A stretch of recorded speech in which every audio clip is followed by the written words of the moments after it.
জুডিওতে baby গার্লের collection দেখে তো আমি আর মামামের পাপা পাগলই হয়ে গেছি। শুধু জুডিও বলবো না, প্রত্যেকটা শপিং মলেই মানে যেখানে যেখানে আমরা গিয়েছি সেখানে গিয়ে আমাদের মনে হয়েছে যে বেবি গার্লের কালেকশানই সব থেকে সুন্দর। আর আমরা তো একদম গিয়ে পাগল হয়ে যাই, কারণ মামামের জন্য কেনাকাটা করতে তো এখন ভীষণই ভালো লাগে। আগে কোথাও গেলে নিজেদেরটা কিনতে ব্যস্ত থাকতাম, কিন্তু এখন আর নিজেদেরটা কেনার কথা মনেই থাকে না। মামামের ড্রেস দেখে মনে হয় যেন শুধু এইগুলোই নিয়ে নিই। এক ব্যাগ শপিং করেছি, কিন্তু মামামেরই বেশি। তো শপিং করতে আসলে মামামের শপিং ছাড়া আমার অন্য কিছু কিনতে ইচ্ছে করে না। তো মামামের ড্রেস, সোয়েটার, জিন্স এইসবই কিনেছি মামামের জন্য। মামামেরই বেশি কিনেছি। ওর জন্য কী কী কিনেছি এবার তোমাদের বাড়ি গেছে দেখাবো সেটা। জুডিওতে কিন্তু এখন সেল চলছে।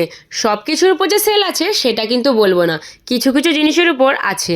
মামামের জন্য মোটামুটি কেনাকাটা কমপ্লিট হয়ে গেছে। ওর পাপা এখন মামামের জন্য একটা জিন্স খুঁজছিল। তো এখানে বাচ্চাদের খুব একটা ভালো কালেকশন জিন্সের ছিল না, কারণ মামাম তো এখন অনেকই ছোট, সেই জন্য অতটাও ভালো ছিল না। মামামের পাপা দেখো একটা জিন্স বের করেছে, আর এই জিন্সটা কিন্তু বেশ সুন্দর ছিল, একদম দেখতে পুরো বড়দের মতো, তাই না বলো? তো এই জিন্সটা মামামের জন্য নিয়ে নিলাম।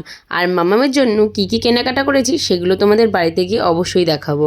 মামামকে কিন্তু আমরা নিয়ে আসিনি এখানে, মামামকে আমরা নিয়ে আসিও না, কারণ এখানে এইসব জায়গায় আসলে না একটু দেরি হয়ে যায়। তো সেই জন্য মামামকে কখনোই এইসব জায়গায় নিয়ে আসি না। মামাম মজা পায়, ঘুরতে ভালোবাসে, কিন্তু অনেকটা টাইম লেগে যায়, ওর খিদে পেয়ে যায়, ঘুম পেয়ে যায়, তাই জন্য এখানে আর মামামকে কখনোই আনি না। ওকে ওর দিদুনের কাছে রেখে এসেছি। শপিং আগে করতাম ঠিকই, কিন্তু মাম্মামের জন্য শপিং করার যে মজা সেটা কিন্তু আগে কোনোদিনও ছিল না। আমার মনে হয় আমার মতো সব মায়েদেরই একই অবস্থা। আমি ঠিক বললাম তো? ভিডিওটা কেমন লাগলো জানিও। টাটা।